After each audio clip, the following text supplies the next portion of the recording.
அனைவருக்கும் இனிய மாலை வணக்கம்.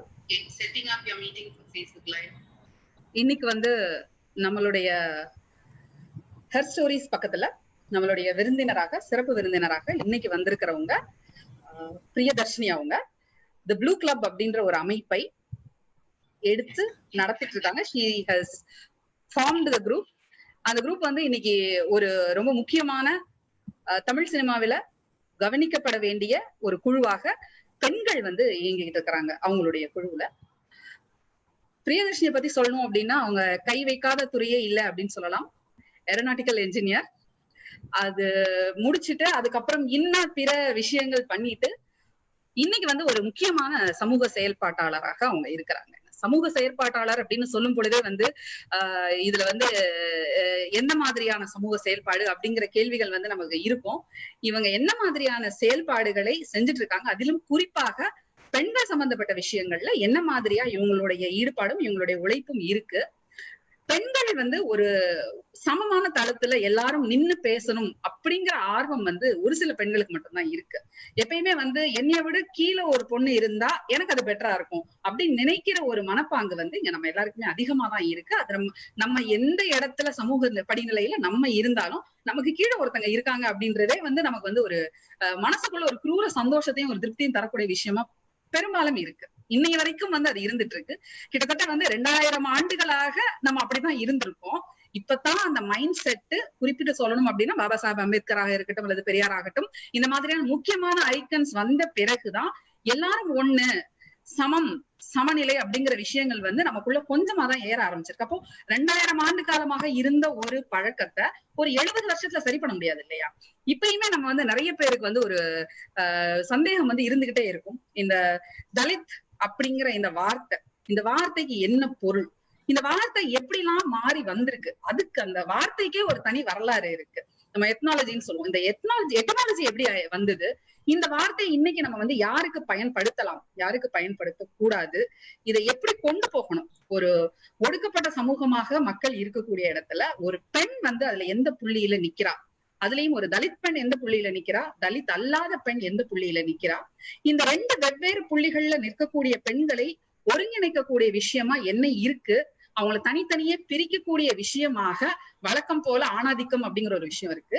இது எல்லாத்தையும் தாண்டி ஒரு பெண்களுக்குள்ள ஒரு ஒற்றுமையாக எப்படி வந்து இதை நம்ம வந்து ஒரு முன்னெடுத்துட்டு போகணும், ஒரு சமூகத்தை எப்படி எல்லா பெண்களும் தங்களுக்கு சாதகமாகவும் அதே சமயத்துல சமூகத்திற்கு பயனுள்ளதாகவும் கொண்டு போகணும் அப்படிங்கறதுதான் இன்னைக்கு நம்ம இந்த கான்வர்சேஷன்ல பேச போறோம். கூடுமான வரைக்கும் தமிழ்ல பேச முயற்சி பண்றோம். அங்கங்க சில ஆங்கில சொற்கள் வந்ததுன்னா தயவுசெய்து மன்னிச்சிருங்க. It's going to be just a casual talk. ரொம்ப சகஜமாக தான் நம்ம கிட்ட அவங்க பேச போறாங்க. இது ஜூம்ல பண்ணதுக்கு ரொம்ப முக்கியமான காரணம் என்ன அப்படின்னா, பெரும்பாலும் நமக்கு வர விருந்தினர்கள் எல்லாருமே என்ன சொல்லுவாங்கன்னா, நம்ம 2 பேரும் பேசலாம், அதுக்கப்புறம் டவுட் கேட்கறவங்க அல்லது இதை பத்தி பேசுறவங்க கீழே கமெண்ட்ஸ்ல ஏதாவது பண்ணாங்கன்னா நம்ம அதுக்கப்புறம் அதுக்கு பதில் சொல்லலாம் அப்படின்வாங்க. ஏன்னா நம்ம எடுக்கக்கூடிய டாபிக்ஸ் வந்து கொஞ்சம் சென்சிட்டிவான டாபிக்ஸா இருக்கும் பொழுது அந்த காஷனை வந்து எக்ஸசைஸ் பண்ணணும் அப்படின்னு வந்து நாங்களும் நினைக்கிறோம். அதனால இது வந்து ஒரு சைடா 2 பேர் மட்டும் உட்காந்து பேசிட்டு இருக்க போறாங்க அப்படின்ற மாதிரி இல்ல. பேசிட்டு இருக்கும் போது இடையீடாக உங்களுக்கு ஏதாவது கேள்விகள் இருந்ததுன்னா தயவு செய்து நீங்க கேள்விகளை எழுப்புங்க. அந்த கேள்விகளுக்கும் சேர்த்தே வந்து நம்ம கூட பிரியா வந்து கான்வர்சேஷன்ல இருக்கும்போது பதில் சொல்லுவாங்க அப்படின்னு சொல்லுவாங்க.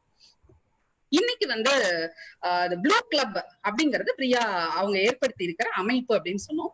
ப்ளூ கிளப் உடைய பணிகள் என்னென்ன பிரியா, உங்களை பத்தி இன்னும் கொஞ்சம் நீங்க விளக்கமா சொல்லுங்க, உங்க கிளப்பை பத்தி கொஞ்சம் சொல்லுங்க. ஸோ ப்ளூ கிளப் வந்து ஒரு 5 வருஷத்துக்கு முன்னாடி நாங்க ஆரம்பிச்சோம். நிறைய பேர் வந்து அந்த கேள்வியோடைய அந்த பேருடைய அர்த்தம் என்ன அப்படின்னு சொல்லிட்டு நிறைய பேர் கேட்டிருக்காங்க. ஸோ இந்த ஒரு வாய்ப்பை நான் அதை பயன்படுத்தி அதோட அர்த்தம் நான் சொல்லிக்கிறேன். நாங்க முதல்ல ப்ளூ கிளப் எங்க நிறுவனோம் அப்படின்னா, ஒரு 5 வருஷத்துக்கு முன்னாடி இந்த சென்னை வெள்ளத்துக்கு அப்புறம் அந்த பெரிய வெள்ளம் சென்னையை பாதிச்சது. அப்போ நாங்க வேலை பார்த்த இடங்கள் பிளஸ் என்னுடைய அம்மா, என்னுடைய அப்பா, என்னுடைய தாத்தா, அவங்களுடைய அப்பா எல்லாம் பிறந்து வளர்ந்த ஒரு சேரி வந்து திடீர் நகர், அதாவது கிரீம்ஸ் ரோட் 1000 லைன்ஸ் அப்படின்னு சொல்லிட்டு அப்போலோ ஹாஸ்பிட்டலுக்கு எதிர்க்க இருக்குங்களா, அந்த ஒரு பெரிய சேரி, அந்த இது வரைக்கும் ஸ்பென்சர் பிளாசா வரைக்கும் அந்த சேரி இருக்கு.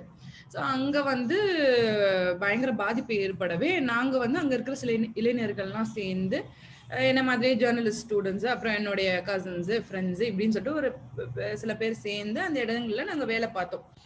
நிவாரண பணி அந்த வேலைகள் போல நாங்க செஞ்சுட்டு இருந்தோம்.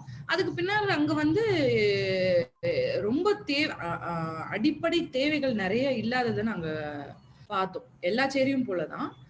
அதுல இன்னும் ஒரு பகுதி வந்து அதுக்குள்ளேயே நிறைய ஸ்ட்ராட்டிபிகேஷன்ஸ் இருக்கு. ஸோ இப்ப என் அம்மா வளர்ந்த பகுதியெல்லாம் கொஞ்சம் கொஞ்சம் வீடு கட்டிட்டு அங்க ஒரு சில பேர் படிச்சுட்டாங்க. அப்படியே அந்த ஏரியா டெவலப் ஆயிடுச்சு. இந்த பக்கம் ஒரு அதை சுத்தி இருக்கிற இடங்கள் எல்லாமே இன்னுமே வந்து பயங்கர பிலோ பாவர்ட்டி லைன் இருக்கிற மக்கள் தான் ஜாஸ்தி இருந்துட்டு இருக்காங்க. அதுல 85% வந்து தலித்துகள் தான். சோ இப்படிப்பட்ட நிலைமையில நம்ம என்ன மாதிரி வேலைகள் அங்க செய்ய முடியும் அப்படின்றப்போ, முதல்ல எப்பவுமே எல்லாருமே ஒரு முதல் படி எடுத்து வைக்கிறது வந்து ஈவினிங் டியூஷன்ஸ் அப்படின்னு சொல்லிட்டு நம்ம செய்யறது. சோ அந்த வேலைகள் அங்க தொடங்கும் போதுதான் கொஞ்சம் கொஞ்சமா பெண்களிடையே ஜாஸ்தி வேலை பார்க்க ஆரம்பிச்சோம். அப்போ நாங்க வேலை செய்யற இடம் வந்து யூஸ்வலா அந்த தெருவுலயோ அல்லது பக்கத்துல அந்த சின்ன சின்ன வீடுகள்லயோ உட்காந்து நாங்க வேலை செய்வோம். அப்போ ஒரு பெரிய இடம் தேவைப்படும் அப்படின்னும் போது அங்க ஒரு பாய்ஸ் கிளப், அது வந்து ஒரு பெரிய, அதுவே ஒரு பயங்கர ஒரு வன்முறையான ஒரு விஷயம் தான். போலீஸ் வந்து பாய்ஸ் கிளப்னு வச்சு அங்க இருக்கிற டீனேஜ் பசங்களை வந்து மானிட்டர் பண்றது கிரிமினல் ஆக்டிவிட்டிஸ்க்காக. ஸோ அப்படி ஒரு இடம். பிளஸ் அது வந்து பாய்ஸ் கிளப் அப்படின்னு ஒண்ணு இருக்கவே நாங்க வந்து அந்த போலீஸ் கிட்ட பெர்மிஷன் வாங்கிட்டு அதை ப்ளூ கலர்ல பெயிண்ட் பண்ணிட்டு நாங்க அதை வந்து ப்ளூ கிளப் அப்படின்னு சொல்லிட்டு மாத்தணும். ஸோ அதுதான் வந்து அந்த ப்ளூ கிளப் அப்படின்ற பேரோடைய மீனிங். சோ மானிட்டர் பண்ணக்கூடிய ஒரு விஷயத்துல இருந்து ஒரு கிளப்பை நீங்க வந்து கொண்டு வந்திருக்கீங்க. ஆமா. சோ அதனால அந்த அந்த விஷயம், அதே மாதிரி பெயர்கள் எல்லாருமே வந்து ரொம்ப இதுவா இல்லாம இப்போ ஒரு கான்டெம்பரரியாவும் அது அமைஞ்சிருச்சு எங்களுக்கு. இப்போ நாங்க பேசுற இடங்கள்ல எல்லாமே அது ரொம்ப ஒரு கான்டெம்பரரி. ஏன்னா இங்கிலீஷ்ன்றதுனால எல்லா ஸ்டேட்ஸ் ஒர்க் பண்ணும் போதும் ஒரு ஸோ இப்படிதான் வந்து ப்ளூ கிளப் உருவாச்சு. அதுக்கப்புறம் நாங்க ஜேர்னலிஸ்ட், நான் ஒரு மீடியா பர்சன் அப்படின்றதுனால மீடியா ட்ரைனிங் அப்படின்னு சொல்லிட்டு சில விஷயங்கள் அங்க நாங்க பண்ணிட்டு இருந்தோம். முக்கியமா பெண்களிடையே. ஏன்னா பெண்கள் தானே வந்து அவங்களுக்கு வந்து டெக்னாலஜினா எங்களுக்கு வேலைக்கு ஆகாது, இதுனா எங்களுக்கு வேலைக்கு, அப்படின்னு ஒரு சில விஷயங்களை செய்யவே கூடாது அப்படின்னு ஒரு சில விஷயம் வச்சிருப்பாங்க.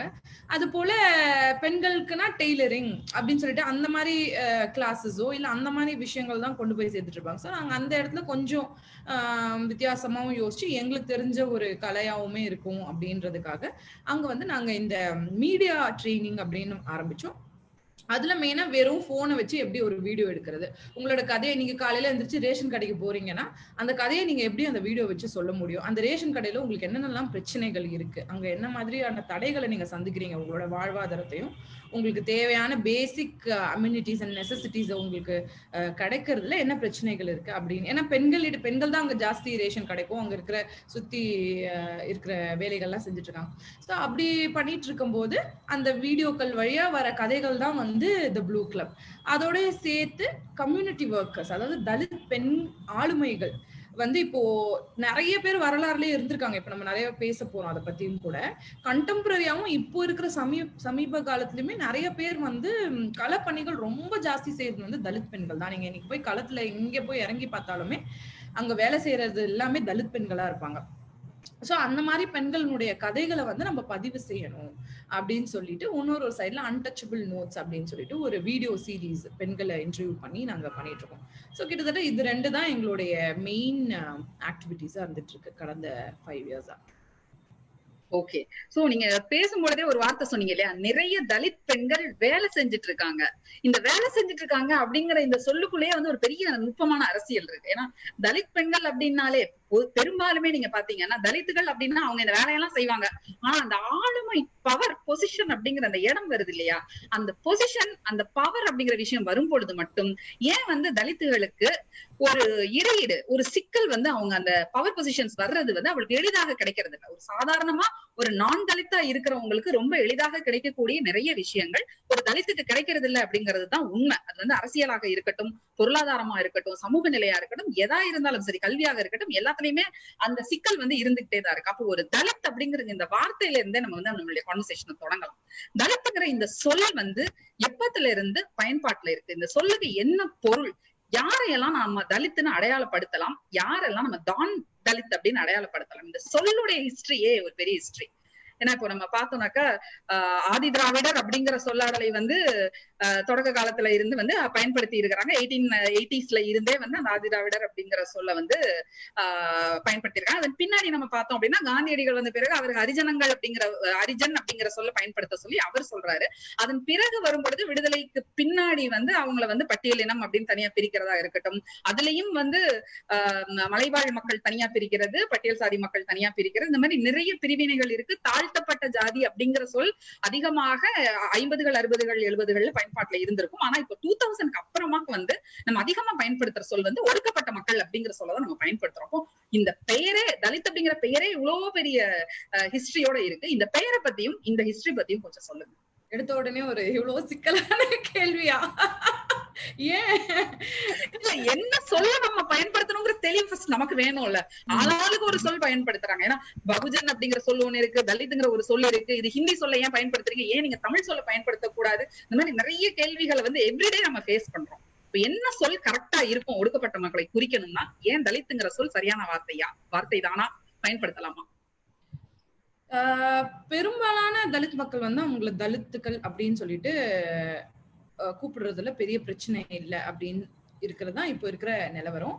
ஆனா பிரச்சனை வந்து நீங்க சொன்ன மாதிரி இந்த சிக்கல் எப்ப ஆரம்பிக்குதுன்னா, அநேகமா ஒரு 1970கள் 80களுக்கு அப்புறம் தான் வந்து தலித்துகள்னா அப்படின்ற ஒரு பயங்கரமான கன்ஃபியூஷன் வருது. ஏன்னா அதுக்கு முன்னாடி வரைக்கும் வந்து வரலாறுல நீங்க பாத்தீங்கன்னா இது வந்து தலித்துகள் ஆனா வந்து இது வந்து எப்பவுமே ஒரு எழுச்சிக்கான வார்த்தை தான். தலித்துகள் அப்படின்றது it's a political term. It does not define ஒரு ரேஷியல் குரூப்பையோ அல்லது ஒரு பர்டிகுலர் கம்யூனிட்டியோ குறிக்கிறது வந்து தலித்துகள் என்னைக்குமே கிடையாது. இது வந்து ஒரு இமான்சிபேட்டரி டேர்ம்னு யூஸ் பண்றதுனால அதுல வந்து நிறைய பிரச்சனைகளும் இருக்கு, அதுல நிறைய பிளஸ் பாயிண்ட்ஸும் இருந்துட்டு இருக்கு வரலாறுல. ஆனா இதை முதல்ல யூஸ் பண்ணது வந்து 1880கள்ல வந்து ஜோதிராவ் பூலே தான் வந்து முதல்ல தலித்துகள் அப்படின்ற வார்த்தையை சொல்றாரு. ஜோதிராவ் பூலே வந்து நம்மளுக்கு எல்லாருமே தெரியும், அவர் வந்து தலித் இல்லாதவர் தான். சோ அப்ப அவர் அந்த டைம்ல தலித் அப்படின்ற வார்த்தையை சொல்லும் பொழுது the untouchables, women, அதுக்கப்புறம் farmers, peasants, வறுமை கோட்டு கீழே இருக்கிறவங்க இப்படின்னு சொல்லிட்டு நிறைய மக்களை உள்ளடக்கிதான் வந்து தலித் அப்படின்னு சொல்ற ஒரு வார்த்தையை அவர் யூஸ் பண்றாரு. இதுல வந்து மராத்தியில வந்து புரோக்கன் மென் அப்படின்னு சொல்றது இது வந்து எல்லாருக்குமே தெரிஞ்ச ஒரு விஷயம் தான் பெரும்பாலும்.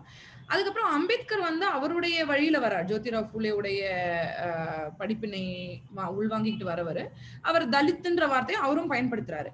இதுல என்னன்னா அம்பேத்கர் முதல்ல ஆரம்பிக்கிற பொலிட்டிக்கல் பார்ட்டி வந்து லேபர் பார்ட்டி தான்.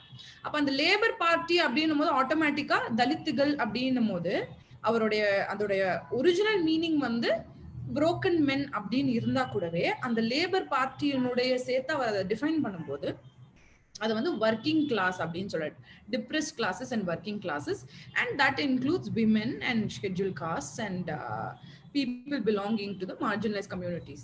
So தாழ்த்தப்பட்டோர் எல்லாரையும் வந்து உள்ளடக்கின ஒரு டேர்ம் தான் தலித்துகள் அப்படின்னு சொல்லிட்டு சொல்றாரு. அதே போல காந்தி பத்தி பேசும்போது 1932 தான் வந்து அவர் ஹரிஜன்ன்ற வார்த்தையை முதல்ல யூஸ் பண்றாரு. சோ அந்த வருடம் பாத்தீங்கன்னா பூனா பேக்டினுடைய வருடம். சோ அப்போ வந்து அவர் அந்த வார்த்தையை யூஸ் பண்றதே வந்து இதுக்கு ஒரு ஆஃப்செட் கொடுக்கறதுக்கு தான்.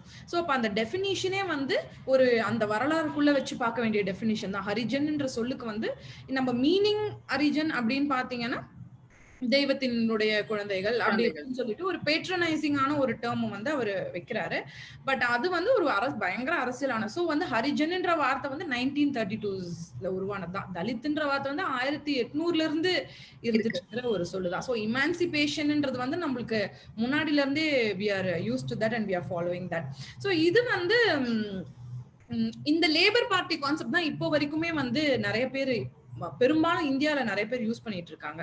சோ அந்த கம்யூனிசத்துக்குள்ள அந்த தலித்ன்ற வார்த்தையை வந்து உள்வாங்கி சோ தலித்துகள்னா ஒர்க்கிங் கிளாஸ் அப்படின்னு சொல்லிட்டு ஒரு கான்செப்ட். ஈவன் இப்போ வரைக்குமே கன்யாகுமார் பேசும்போது வந்து தலித்துகள் அவரும் தலித் அப்படின்னு விஷயம் அப்படின்னு சொல்லிட்டு தான் பேசிட்டு இருப்பாரு.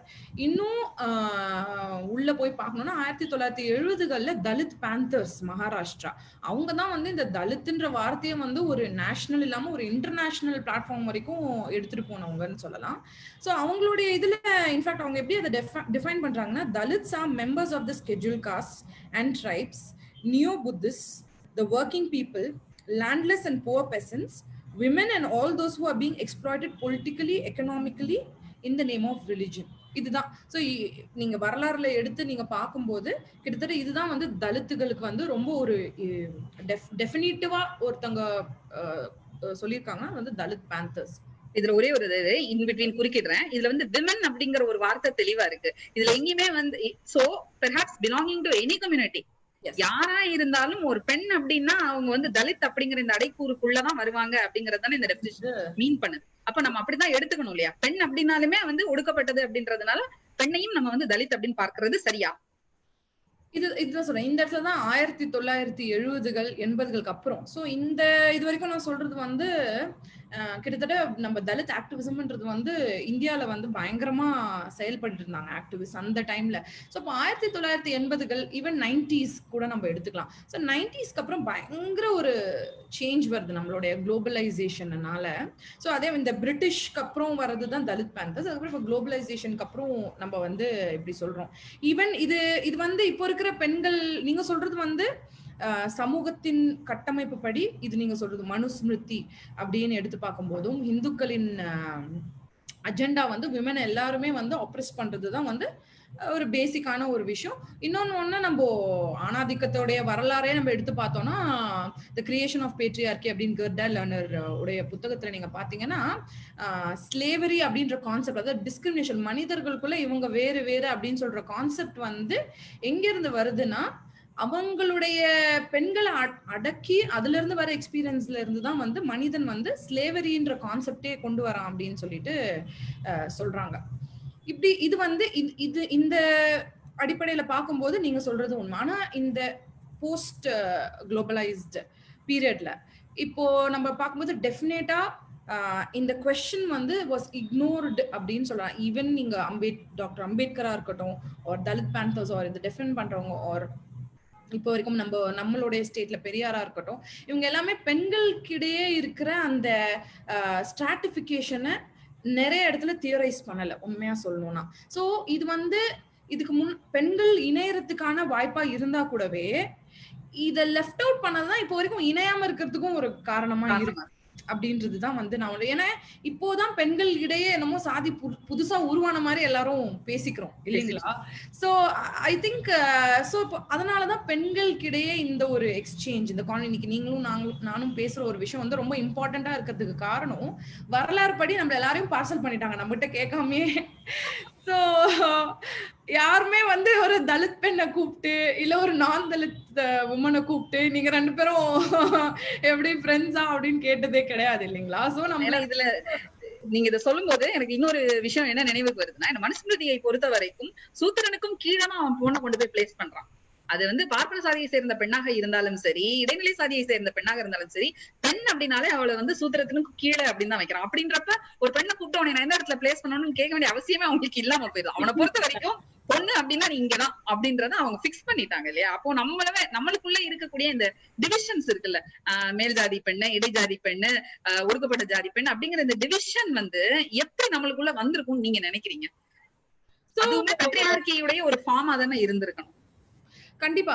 இது நான் பாக்குறேன்னா, ஃபார் எக்ஸாம்பிள் நான் சொன்ன மாதிரி இப்போ நம்மளுடைய 90ஸ்க்கு அப்புறம் நம்மளுடைய ஐடென்டிட்டி அப்படின்றது வந்து ரொம்ப ஸ்ட்ராங் ஆயிட்டு வருது இல்லைங்களா? பெண்களா இருக்கட்டும், தலித்ஸா இருக்கட்டும், எனிபடி இப்போ இந்தியாவில் நீங்க ஒரு ஒப்ரஸ்ட் ரீஜன்ல இருந்து வரும். முன்னாடி எல்லாம் வந்து ஒரு எக்ஸ்சேஞ்ச், பொலிட்டிக்கல் எக்ஸ்சேஞ்சே இருக்காது. தலித்ஸ்க்கும் நான் தலித்ஸ்கா இருக்கட்டும், இல்ல நிறைய பேர் அவங்க தலித்துகள்னு சொல்றது வந்து விருப்பப்பட மாட்டாங்க. இன்னைக்கும் அதுதான் உண்மை. ஆனாலும் அதையும் தாண்டி இந்த தலித் அப்படின்ற ஒரு பெயரை வந்து ரொம்ப ப்ரௌடா யூஸ் பண்ணக்கூடிய ஒரு ஜெனரேஷனும் நம்மளை சுத்தி இருந்துட்டு இருக்கு, ஒரு எஜுகேட்டடாகவும். ஸோ இப்போ இந்த ஐடென்டிட்டிக்குள்ள வரும்போதுதான் இந்த நிறைய ஸ்ட்ராங் ஐடென்டிட்டி அசர்ஷன் அப்படின்றது வரும்போதுதான் இந்த பிரச்சனை வருது. இன்ஃபேக்ட் 2018ல வந்து கவர்மெண்ட் ஆஃப் இந்தியா வந்து ஒரு அட்வைசரி கொடுத்திருக்காங்க எல்லா மீடியா சேனல்ஸ்க்கும். தலித்ன்ற வார்த்தையை வந்து பயன்படுத்தாதீங்க, ஷெட்யூல் காஸ்ட்ன்ற வார்த்தையை வந்து பயன்படுத்துங்க அதன் இடத்துல அப்படின்னு சொல்லிட்டு நிறைய மீடியாக்கு அட்வைசரி கொடுத்திருக்காங்க. அப்போ அந்த வார்த்தையை வந்து வேணாம் அப்படின்னு நினைக்கிறது. ஏன்னா இப்ப இது வரைக்கும் வந்து அது ஒரு தாழ்த்தப்பட்ட மக்கள் யூஸ் பண்ற ஒரு பொலிட்டிக்கல் டெர்மினாலஜி மாதிரி இருக்கு. இப்போ அது என்ன ஆயிடுச்சுன்னா it has become a strong identity for voice of assertion இல்லையா? voice of assertion. சோ எங்க இருந்து பிரச்சனை உருவாகுதுன்னா assertion அப்படின்ற ஒரு விஷயத்துல இருந்து தான் உருவாகுது. அப்படி நம்ம பார்க்கும்போது பெண்களும் வந்து அந்த ஐடென்டிட்டி எடுக்கும்போது as feminist specifically non-dalit women ஆகும், தலித் பெண்கள் வந்து as feminist இருக்கட்டும், as anti-casteist feminist இருக்கட்டும், இல்ல Dalit feminism whatever the terminology may be, இந்த ரெண்டு இடத்துல நிறைய assertions வரும்போதுதான் இந்த விஷயங்களை பத்தி நம்ம ஜாஸ்தி பேச வேண்டியது இருக்கு. அண்ட் பை நேச்சர் ஆஃப் காஸ்ட்ன்றதுனால நீங்க சொல்ற அந்த பிரமிடல் ஸ்ட்ரக்சர் படி போய் பெண்கள் வந்து சூத்திரர்களுக்கு சமம் அப்படின்னு சொல்லி இருக்கப்பட்டாலும் இந்த சமூக நுகர்வுகள் இருக்குங்களா, அதனால there is a certain privilege of being near the men of the upper caste அப்படின்னு நம்ம சொல்லலாம். அந்த privilege பத்தி தான், அந்த privilegeல இருந்து தான் நம்ம இந்த டிஃபரன்ஸை பத்தியும் அந்த டிபேட் பத்தியும் நம்ம வந்து பேசுறோம். இதுதான் வந்து துடக்கமா இருக்கு. அதனால ரெண்டு தரப்புல இருக்கிற பெண்களும் வந்து இத பத்தி பேசுறாங்க, சேர முடியாது, இணைய முடியாது அப்படின்ற ஒரு ஜாஸ்தி காஸ்ட். ஆனா நீங்க சொன்ன மாதிரி இது ஒரு 2000 வருஷம் விஷயம். அதனால நம்ம நினைச்ச உடனே இன்னொரு ஒரு ப்ராப்ளம் ஒரு 100 வருஷம் அந்த பிளாக் அப்படியே டக்குன்னு வந்து ரொம்ப ஈஸியா நம்மளால வந்து எடுக்க முடியாது. எஸ். ஆனா அந்த டிஃபரன்ஸ் அப்படின்றது வந்து இது மாதிரி அதே மாதிரி ஷெட்யூல் காஸ்ட் அப்படின்னு நம்ம அதுக்குள்ளேயே நிறைய பிரச்சனை இருக்கு டெர்மினாலஜிக்குள்ள. ஏன் தலித்துகள் வார்த்தை ப்ரிஃபர் பண்றாங்க அப்படின்றதுக்கு காரணம் என்னன்னா, இப்போ இருக்கிற நீங்க தலித்துங்கள் கிட்ட சாதி சான்றிதழ் கேட்டீங்கன்னா எத்தனை பேர்கிட்ட இருக்கும் இல்லைங்களா? ஏன்னா தலித் கிறிஸ்டியன்ஸ் இருக்கிறாங்க, அதை தாண்டி இந்த மாதிரி ஒரு நிறைய தலித்துகள் வந்து தலித்து எஸ்சி சர்டிபிகேட்ஸ் இல்லாம இருக்கிறாங்க இல்லைங்களா? சோ அந்த மாதிரி சமயத்துலதான் தலித்துன்ற ஒரு வார்த்தை, ஏன்னா அவங்களோட லைஃப் எக்ஸ்பீரியன்சஸ் எல்லாமே அவங்க ஒரு தலித் அப்படின்னு தான் சொல்லுவோம். ஆனா அவங்க சர்டிபிகேட் வேற மாதிரி இருக்கும், ஏன்னா நம்மளுடைய பொலிட்டிக்கல் சினாரியோனால. சோ இது மாதிரி விஷயங்கள்னாலதான் தலித் ப்ரிஃபர்ட் டேர்மா இருக்கு இப்போ இருக்கிற செஞ்சுரியில. சோ தலித்துன்னு கூப்பிடுறது நான் ஓகே அப்படின்றது வந்து நினைக்கிறேன் தவறு இல்லை. இப்ப நம்ம ஒடுக்கப்பட்ட சாதின்னு நம்ம தெளிவா யார சொல்றோம்னா, கையில சர்டிபிகேட் வச்சிருக்கிற ஒருத்தனை ஒடுக்கப்பட்ட சாதியை சேர்ந்தவன் சொல்றோம். சர்டிபிகேட்டும் இல்லாம ஒடுக்கப்பட்டவனாக வாழ்ந்துகிட்டு இருக்கிறவன் நம்ம தலித்துன்னு நம்ம சொல்றதுல வந்து தவறு இல்லை. அந்த சொல் வந்து தவறு இல்லை அப்படின்றது நீங்க சொல்றீங்க. Very good, that is good. Okay, so இப்ப நம்ம இப்ப பிரிவிலேஜ்ங்கிற ஒரு வார்த்தை இப்ப நீங்க சொன்னீங்க. சோ அதனால we go to the next question. இந்த பிரிவிலேஜ் அப்படிங்கிறது வேற வேற நபர்களுக்கு வேற வேற மாதிரி ஒர்க் பண்ணுது. எல்லாருக்குமே வந்து at certain point of life ஏதோ ஒரு இடத்துல பிரிவிலேஜ் வந்து இருக்கதான் செய்யுது. அது ஆணாக இருந்தாலும் சரி, பெண்ணாக இருந்தாலும் சரி. ஆனா ஒருத்தருக்கு பிரிவிலேஜா தெரியறது இன்னொருத்தருக்கு பிரிவிலேஜா தெரியறது இல்ல. இப்ப வந்து ஒரு படிச்சவங்களுக்கும் படிக்காதவங்களுக்கும் இருக்கிற வேறுபாடு நம்ம பார்த்தோம்னா, படிச்சவங்க கண்டிப்பா பிரிவிலேஜ்டு, படிக்காதவங்க பிரிவிலேஜ் கிடையாது. ஆனா அதே படிச்சவங்களையும் நீங்க எடுத்துக்கிட்டீங்கன்னா, அதுல ஒரு ஃபர்ஸ்ட் ஜெனரேஷனா புதுசா படிச்சு முதல் முறையாக கல்வி எடுத்துக்கிட்டு உள்ள வரும் பொழுது அவங்க கண்டிப்பாக அண்டர் பிரிவிலேஜா இருந்துதான் பிரிவிலேஜ்ங்கிற சர்க்கிள்ல வராங்க. இதே வந்து ஒரு தேர்ட் ஜெனரேஷனாவோ ஒரு ஃபோர்த் ஜெனரேஷனாவோ ஒருத்தங்க வந்து படிச்சு வந்துட்டாங்க அப்படின்னா they are definitely not under privileged. அவங்களுக்கு கையில பிரிவிலேஜ்ங்கிற ஒரு விஷயம் இருக்கு. அப்ப இந்த பிரிவிலேஜ்ங்கிறதே வேற வேற ஆள்களுக்கு வேற வேற மாதிரி இருக்கதான் செய்யுது. அப்போ ஒரு பிரிவிலேஜான பொசிஷன்ல நான் இருக்கேனா, எனக்கு பிரிவிலேஜ் இருக்கா அப்படிங்கறத நான் எதை வச்சு ஐடென்டிஃபை பண்றது? சோ அது வந்து நீங்க சொன்ன மாதிரி தான், அது வந்து ஒரு இண்டிவிஜுவல் கொஸ்டின் தான். ஆனா பொதுவா இப்போ நம்ம வந்து இண்டிவிஜுவல் பேசிஸ்லயோ அந்த மாதிரி எவிடன்ஸ் பேஸ்டா நம்ம போனோம்னா இந்த ப்ரிவிலேஜ்ன்றதை வந்து நம்ம பெட்டரா எக்ஸ்பிளைன் பண்ணலாம். ஏன்னா இப்போ நீங்க எடுத்துக்கிட்டீங்கன்னா, இந்தியாவிலே முதல் முறையா பெண்கள் அதிகம் இருக்கிற லோக்சபா வந்து நம்மளுதுங்களா 14% ஆஃப் விமன் அப்படின்றது இருக்காங்க. சோ அப்போ விமன் எம்பவர் ஆயிட்டாங்களா இந்தியால அப்படின்றது நம்ம ஒரு கேள்வி கேட்க வேண்டிய ஒரு விஷயமா இருக்கு. இதை தவிர நீங்க பாத்தீங்கன்னா 1980களில் வந்து இந்திரா காந்தி அவங்களுடைய ஆல்மோஸ்ட் செகண்ட் டேர்ம் கம்ப்ளீட் பண்ண போற சமயத்துலதான் வந்து சுவிட்சர்லாந்துல வந்து பெண்கள் வந்து ஓட்டுரிமைக்காக வந்து போராடிட்டு இருக்காங்க. சோ அப்போ சுவிட்சர்லாந்துக்கும் இந்தியா ஒரு மாடர்ன் கண்ட்ரியா நம்ம பார்க்க முடியுங்களா அப்படின்ற. சோ இதுதான் வந்து இந்திரா இந்த இடத்துக்கு வந்ததுக்கு காரணம் நேருங்கிற பிரிவிலேஜ் அவங்க கிட்ட இருந்ததுனால இல்லையா? எக்ஸாக்ட்லி. சோ ஒரு பிரைம் மினிஸ்டர் உமன் இந்தியா அப்படின்னும் போது நம்ம வந்து இவ்வளோ ஒரு ஆணாதிக்கம் நிறைஞ்ச ஒரு சமுதாயத்துல இருந்துட்டு ஒரு பிரைம் மினிஸ்டர் அப்பவே நாங்கெல்லாம் வந்து அப்படி அப்படின்னு சொல்லுவோம்ல, அந்த மாதிரி அப்பவே வந்து இந்திரா காந்தி வந்து ஆயிட்டாங்க. நாங்க வந்து ஒரு பயங்கர பெண்ணியம் இது இவங்கெல்லாம் ஜெசிந்தா ஆர்டன்லாம் ஒண்ணுமே கிடையாதுன்னு சொல்றது நம்ம வந்து செய்ய முடியும் நம்ம. ஏன்னா this is how privilege works இல்லைங்களா? அந்த கனெக்ஷன்ஸ் நெட்வொர்க். ஸோ ப்ரிவிலேஜ் அப்படின்னா டிரெக்டா நம்ம வந்து டைரக்டா ஒரு மணியோ ஒரு ரிசோர்ஸோ அப்படின்றது கிடையாது. சோ நிறைய விஷயங்கள் அவங்க சமுதாயத்துல எங்க இருக்கிறாங்க, எந்த இடத்துல வாழ்றாங்க அப்படின்றதே ஒரு பிரிவிலேஜ் தான். அந்த இடத்துல வாழும்போது எந்த ஸ்கூலுக்கு போறாங்க அப்படின்றது ஒரு பிரிவிலேஜ் தான். அந்த ஸ்கூல்ல இருந்து போறதுனால அவங்கனால எவ்வளவு மார்க்ஸ் எடுக்க முடியுது, எந்த காலேஜ்குள்ள போறாங்கன்றதும் ஒரு பிரிவிலேஜ் தான். அந்த காலேஜ்ல இருந்து அவங்க கிடைக்கிற வேலையும் வந்து ஒரு பிரிவிலேஜ் தான். உதாரணத்துக்கு சொல்லணும்னா, நான் ஒரு இடத்துல வேலை பார்த்துட்டு இருந்தப்போ அங்க இருக்கிறவங்க எல்லாருமே ஒரு ஒரு ஒரு ஸ்கூல்ல சேர்ந்தவங்க தான். ஒரு ஸ்கூல்ல சேர்ந்து படிச்ச குரூப் வந்து அப்படியே ஒரு ஒர்க்குக்கு டிரான்ஸ்பர் ஆயிட்டாங்க. ஆமா, பார்த்தா நான் மாத்திரம் என்ன மாத்திரம் தான் வந்து இன்டர்வியூ எல்லாம் வச்சு அப்புறம் தான் தெரியுது இவங்க எல்லாம் எப்படி ரெக்ரூட் பண்ணாங்க அப்படின்னு பார்த்தா, நாங்க எல்லாம் வந்து ஒரே ஸ்கூல் போனோம். உதாரணம் என்ன ஸ்கூல் இருந்தா சிஷ்யா ஸ்கூல் அப்படி ஒரு ஸ்கூலுக்கு போயிருக்காங்க அப்படின்னு சொல்லிட்டு சொன்னாங்க. சோ இந்த மாதிரியான ஒரு செட்டப்ல தான் வந்து பிரிவிலேஜ் ஒர்க் அவுட் ஆகுது. சோ அப்ப அந்த விசினிட்டி டு த பிரிவிலேஜ் அப்படின்றது வந்து நிறைய டைம் நான் தலித் விமென்க்கு வந்து ஒர்க் ஆயிருக்கு. சோ இதுதான் நம்ம வந்து பிரிவிலேஜ் அப்படின்னு ரொம்ப ஸ்பெசிபிக்கா சொல்றோம். பட் நீங்க சொன்ன மாதிரி ஒரு இடத்துலயுமே சப்ஜெக்டிவ். இதை தாண்டி வந்து பிரிவிலேஜ் உமனும் நிறைய டைம் உணர்றது இல்ல. அவங்க ஒரு கட்டு இதுக்குள்ளதான் இருக்கிறாங்க கண்மூடித்தனமா அப்படின்னு சொல்லிட்டு அதுதான் சொல்லுவாங்களே, என்ன மாதிரி பேலஸும் தோட்டமும் இருந்தா கூடவே விடுதலை அப்படின்றது ஒண்ணு இல்லாம இருக்கிறாங்கன்றது நான் கண்டிப்பா இந்த இடத்துல சொல்றேன். பட் இது உணராததுதான் வந்து நிறைய நேரம் வந்து சிக்கல்களுக்கு காரணமா நிறைய சிக்கல்களை வந்து உண்டாக்கிட்டு ஒர்க் ஆயிட்டு இருக்கு. ஏன்னா இப்ப இது இந்த இடத்துல நீட்டை பத்தி ஒரு வார்த்தை நான் சொல்லிக்கணும்னு நினைக்கிறேன். ஏன்னா இந்த பிரிவிலேஜ் அப்படிங்கிறது ஒண்ணு இருக்கு இல்லையா, எல்லாரும் அதாவது ஒருத்தர் வந்து எங்கிட்ட ஒரு ஆர்குமெண்ட் வந்துட்டு, அதாவது 97% வந்து ஸ்டேட் போர்ட் சிலபஸ்ல இருக்கிற கொஸ்டின்ஸ் தான் வந்தது, அதை ஏன் இவங்களால எழுத முடியல, ஏற்கனவே ஸ்டேட் போர்ட் சிலபஸ்ல தானே படிச்சிட்டு இருக்காங்க, so it's going to be easy அப்படின்றாங்க. ஆனா அப்படி கிடையாது. ஏன்னா ஒரு வருஷம் உட்கார்ந்து கோச்சிங் பண்றோம், ஒரு கோச்சிங் சென்டர்ல போய் உட்கார்ந்து யாருக்கு படிக்க முடியுதோ அவன் தான் ஈஸியா நீட்டை கிளியர் பண்றான். அதே கேள்வியா இருந்தாலும் உங்களுக்கு டைரக்ட் கொஸ்டின்ஸ் எத்தனை வந்தது, ட்விஸ்டட் கொஸ்டின்ஸ் எவ்வளவு வந்தது, அந்த விஷயங்கள் நிறைய இருக்கு இல்லையா. ஏன்னா பெரும்பாலும் நம்ம வந்து ஸ்டேட் போர்ட் சிலபஸ்ல படிச்சு வர்ற குழந்தைங்க அவங்க வந்து ஒரு பர்டிகுலர் செட் ஆஃப் பேட்டர்ன்லயே படிக்கிற மாதிரி அவங்க பழகி இருப்பாங்க. ஒரு கோச்சிங் சென்டருக்கு போய் படிக்கிறதுன்றதே பெரிய பிரிவிலேஜ். அப்ப ஏன் எல்லாரும் பண்ண முடியாதா, எல்லாரும் படிக்க முடியாது அப்படின்னு சொல்றது இந்த இடத்துல வந்து எப்படி சரியா இருக்க முடியும் அப்படின்னு தெரியல. நீங்க சொல்ற மாதிரி எனக்கு என்ன பிரிவிலேஜ் இருக்கு அப்படின்றத பிரிவிலேஜா இருக்கிறவங்களும் சரி நான் பிரிவிலேஜா இருக்கணும் சரி ஒரு செகண்ட் யோசிச்சாங்கனாலே இந்த பிரச்சனைகள் எல்லாமே கிட்டத்தட்ட half the problem will be solve அப்படின்னு நினைக்கிறேன் நான், இந்த பிரிவிலேஜ்ங்கிறது அப்படி ஒர்க் பண்றதுனால. So going to the next question, இந்த பாசிங் ஆன் த மைக் அப்படின்ற क्वेश्चन இருக்குல்ல, ஒரு சோசியல் இஷ்யூக்கு ஒரு தலித்தும் போராடுறான், ஒரு நான் தலித்தும் போராடுறான்.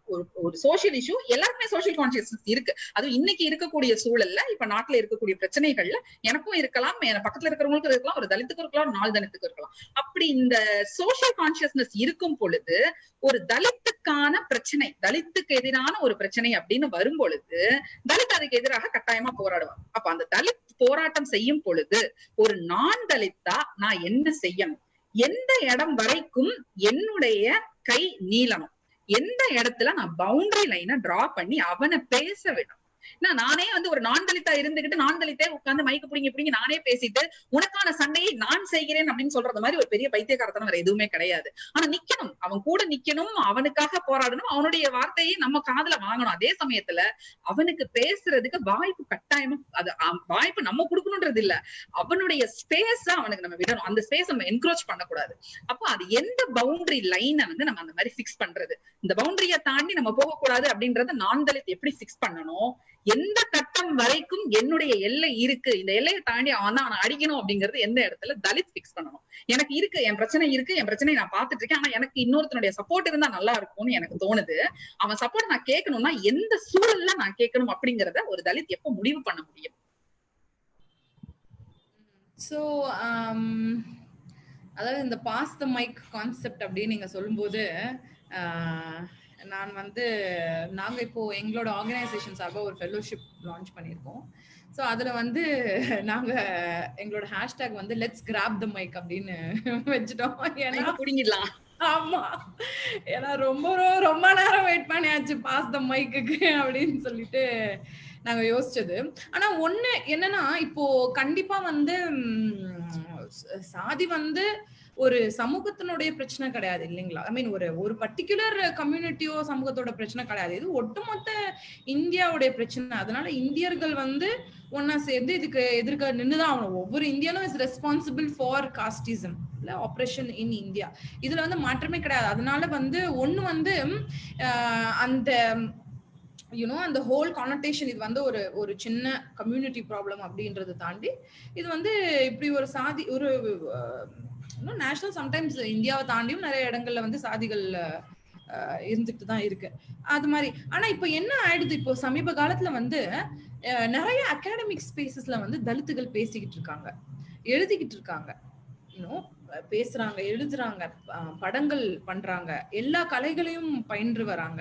இப்ப இருக்கிற இந்த குளோபலைசேஷன் வந்து செகண்ட், அதாவது எப்படி இந்த ஆங்கிலேயர்கள் இந்தியாவுக்கு வந்துட்டு போனதுக்கு அப்புறம் தலித்துகளுடைய எழுச்சி வந்து அந்த மிஷனரிஸ்னாலையும் இங்கிலீஷ் எஜுகேஷன்னாலையும் வந்து சாத்தியமாச்சோ, அது மாதிரி இப்ப இந்த குளோபலைசேஷன்னால எல்லா இடங்கள்லயும் தலித் இளைஞர்கள் அவ்வளவு பேர் வந்து ரொம்ப அற்புதமா அவங்க ஃபீல்டுல பயங்கரமா வேலை பார்த்துட்டு இருக்காங்க, ரொம்ப கான்சியஸோடையும் ஐடியாலஜியோடையும். இப்ப இந்த whole process of pass the mic எந்த இடத்துல தேவைப்படுதுன்னா, இதை உணராத ஆக்டிவிஸ்ட்னாலதான், இதை உணராத சமூகத்தினாலதான், இதை உணராத போராளிகள்னாலதான். சோ இந்த உணர்ச்சி தான் வந்து the first step to allyship, the first step to friendship. இத வந்து என்னைக்கு நம்ம உணருமோ, இந்த இடம் வந்து இவங்க பேசுறதுக்கான இடம் அப்படின்னு சொல்லிட்டு பண்றது. ஒருவேளை அந்த இடத்துல யாரும் இல்லை, நான் மட்டும் இருக்கேன் and I am privileged அப்படின்னா ஐடென்டிஃபிகேஷன். ஏன் நம்மளால ஐடென்டிஃபை பண்ண முடியல? நம்ம கையில இருக்கிற ரிசோர்சஸ் வச்சு நம்மளால வந்து இந்த பர்டிகுலர் மெடிக்கல் ஃபீல்டுல வந்து இவங்க பேசுறாங்க, இவங்க வந்து belonging to the Dalit community, so that அவங்களால ரெப்ரசென்ட் பண்ண முடியும் இந்த இஷ்யூஸை. அப்போ லெட் தெம், அவங்கள நம்ம கூப்பிடுவோம், அவங்கள நம்ம கூப்பிட்டு இப்போ இன்டர்வியூ பண்ணுவோம் அப்படின்னு சொல்லிட்டு ஒரு கான்செப்ட் நம்ம யோசிக்கலாம்.